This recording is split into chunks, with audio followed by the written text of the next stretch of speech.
தேசிய முற்போக்கு திராவிடர் கழகம் நிறுவனர் தலைவரும் திரைக்கலைஞருமான திரு விஜயகாந்தின் இளைய மகன் திரு சண்முகபாண்டியன் நடிப்பில் உருவான படைத்தலைவன் என்கிற திரைப்படம் இன்று திரைக்கு வந்துள்ளது.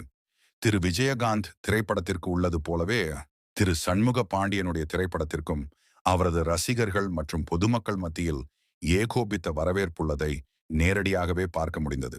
மயிலாடுதுறை மாவட்டம் வைத்தீஸ்வரன் கோவில் உள்ள சண்முகம் திரையரங்கில் படைத்தலைவன் திரையிடப்பட்டுள்ளது. திரையரங்கிற்கு ஏராளமான ரசிகர்களும் பொதுமக்களும் குடும்பமாக வந்திருந்தனர்.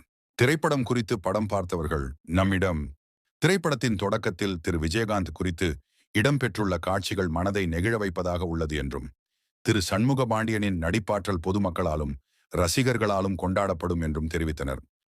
கேப்டன் இளையகுமாரர் சண்முகபாண்டியன் நடித்த படைத்தலைவன் படத்தின் முதல் காட்சியிலே கேப்டன் நடித்த சில காட்சிகளை கண்டு எல்லோரும் மகிழ்ச்சி அடைந்தோம். கேப்டனை நேரில் பார்த்தது போல் எங்களுக்கெல்லாம் பெரிய சந்தோஷமாக இருந்தது.